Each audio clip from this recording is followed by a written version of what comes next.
Virgo, this is your week ahead astrology forecast by Astrology Motivation. In these weekly videos, I review the major planetary aspects and transits, and I let you know how they're aspecting your natal sun and what that means for your bottom line. All you need to understand these videos is your birthday. That's it. Everything else I translate for you. We're going to start out really broad with the big stuff, the charts for the week, and then we're going to focus that down into Virgo specific information. And then I'm going to break everything down into the 3 decans of Virgo so that I can tell exactly how your natal suns, based on your birth date, are being aspected and what that means for your day-to-day. Let's begin. This is for the week of September 15th through the 21st of 2023. Is there really big stuff going on? Yes, but it's soft. It's soft impact. And I really like it because it's quirky.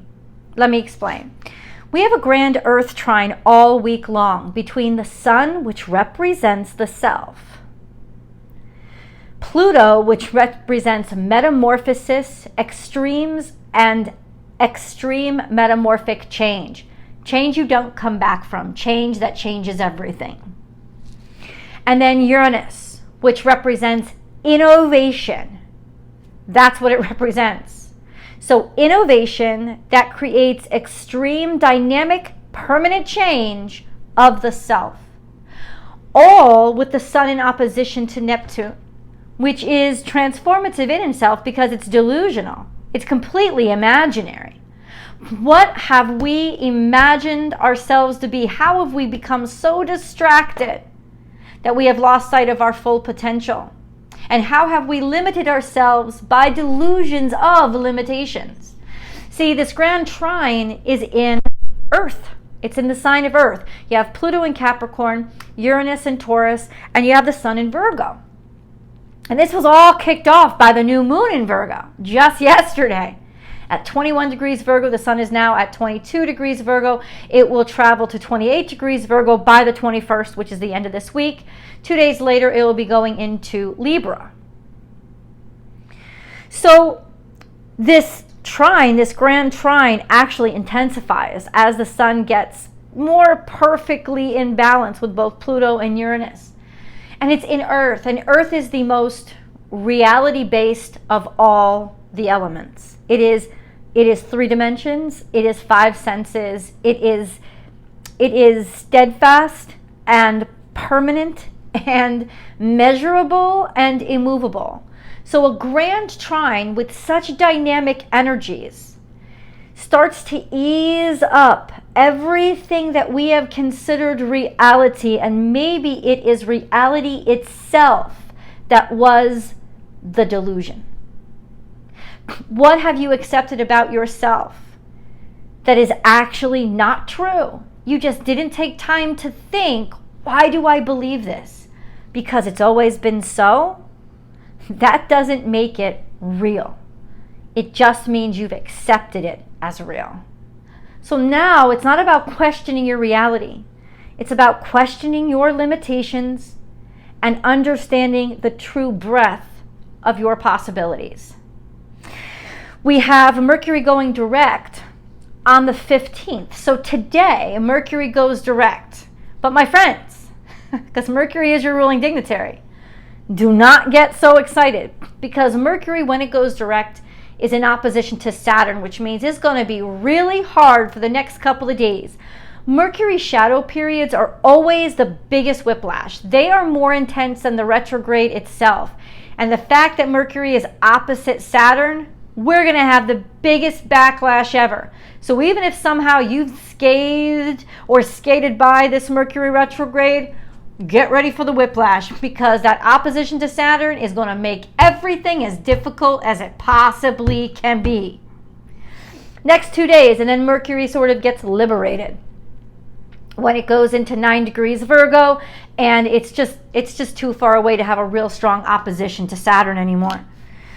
Now, we also have Mars opposite Chiron, which is a very contentious and difficult energy, to say the least. We also have Mars quincunxing Saturn, and the two malefics rubbing against each other is very tense and detrimental energy, especially to the sense of self, the sense of failure, the sense of old injuries, where I'll never be better, how I'll never improve, it could be very like depressing energy, especially since Saturn is in a long-term semi-square with Chiron.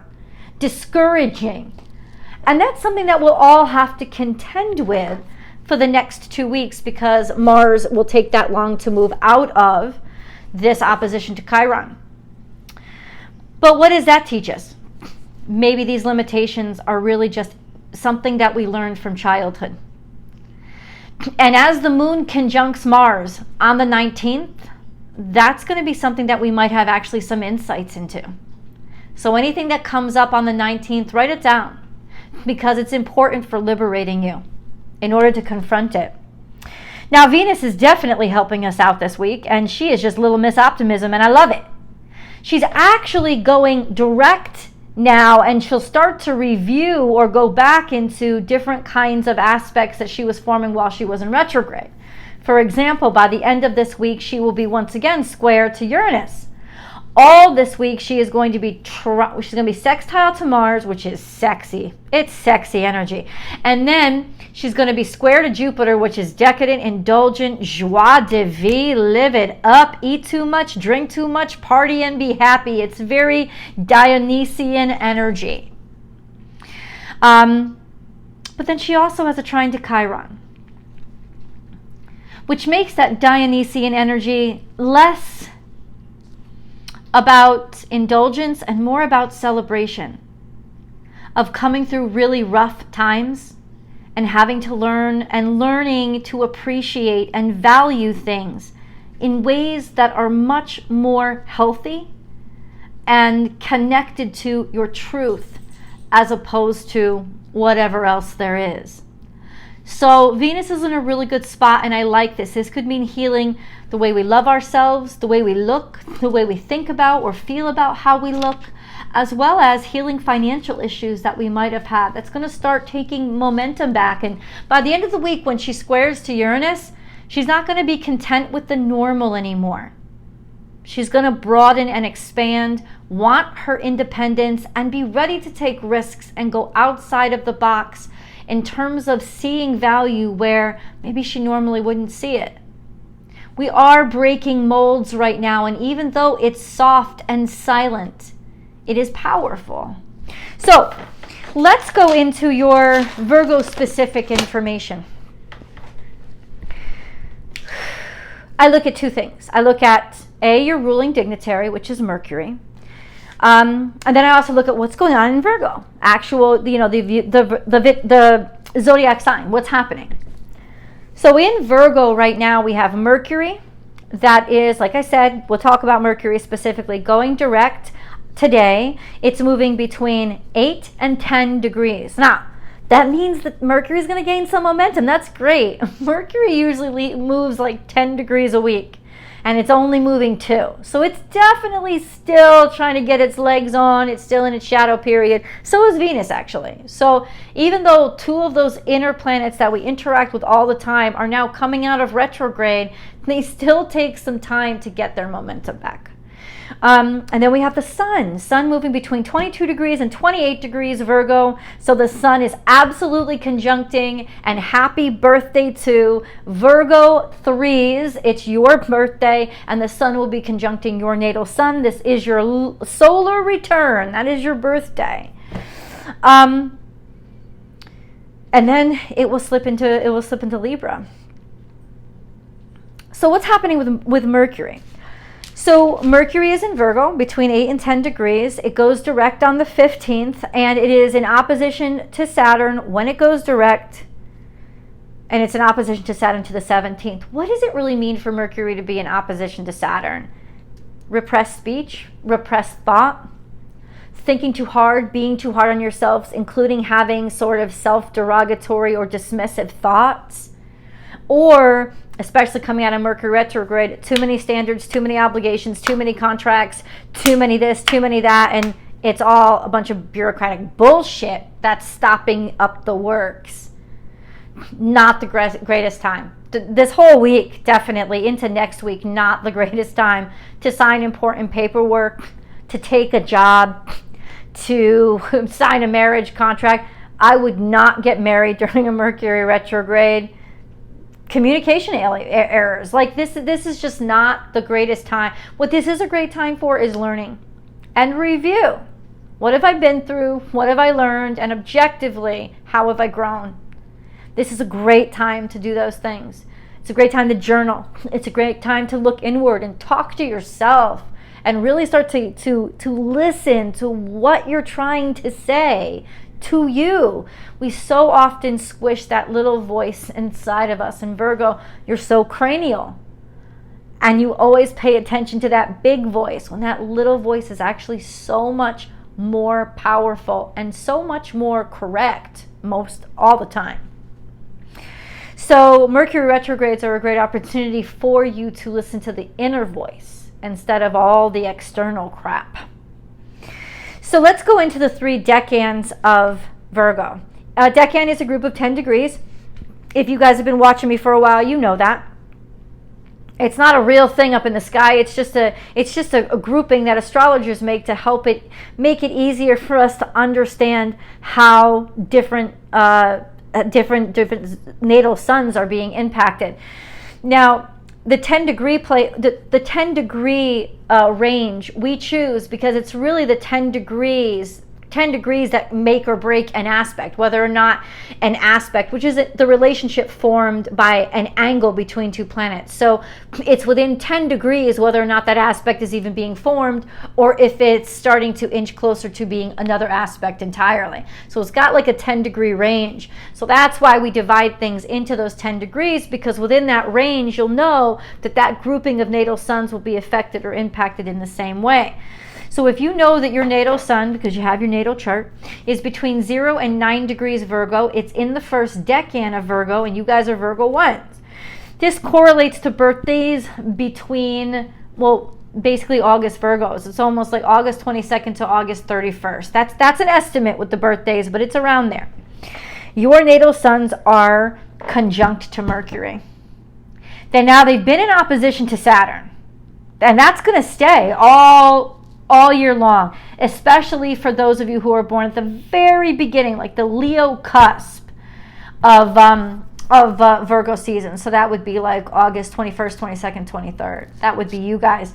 Then that's a really tight opposition to Saturn. So to your natal sun. So what does that mean? A feeling of oppression, feeling of restriction, feeling of not being allowed to be who you are. And with Uranus so activated, this is going to be really tough for you this year to feel that. But it's also going to be what really motivates you and inspires you. And what you have to challenge yourself every single day to think, why am I believing this?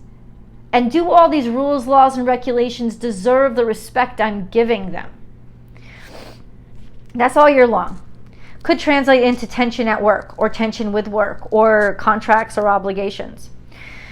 This week you are conjunct to Mercury and you are semi-square to Mars. The conjunction with Mercury, especially while Mercury is in opposition to Saturn, is really going to mess you up. So just know that there's a lot of Mercury retrograde whiplash coming at you. You will be able to get through it, but oh my God, it is going to be a pain in the you-know-what. And I do want you to say out loud every time an email fails, the phone battery dies, the tire goes flat. Wow, this is fucking Mercury retrograde. It is Mercury retrograde. Even though Mercury went direct today, it is going to whiplash you like crazy, especially through the 17th. We also have a semi-square to Mars, which could mean you act a little bit more impulsively and get angry, especially through the 17th. This is going to be very difficult energy for you to not pop off and make shit worse. So I recommend major self-care and putting yourself in a position to mentally be able to calm yourself down. Work out some strategies tonight that will help you really calm down and deal with all the pressure you're going to be experiencing this week. Let's go on to Virgo 2s. If you know that your natal sun is between 10 and 19 degrees Virgo, you guys are in the second, your suns are in the second decan of Virgo. So you are Virgo 2s. This correlates to birthdays between September 1st and September 11th. In and around there. Your natal suns are trine to Jupiter and within 30 degrees of Venus. What does this mean? Happiness, indulgence, really lustfulness and a lust for life, being tranquil, being easy, and maybe even slacking off and being a little bit too easy on yourself, eating a little too much, drinking a little bit too much, sleeping in late, not exercising a lot. It's all going to make you happy. And it's really not even about pleasure. I think it's just about you wanting to be able to breathe and just absorb life. And that makes sense for this week. But overindulging for too long will not make you happy. Just an FYI. But this week, very romantic, very ideal energy, very happy, and also a great opportunity for you to sort of smooth things out, especially romantically or financially. Now, let's get into the third decan of Virgo, shall we?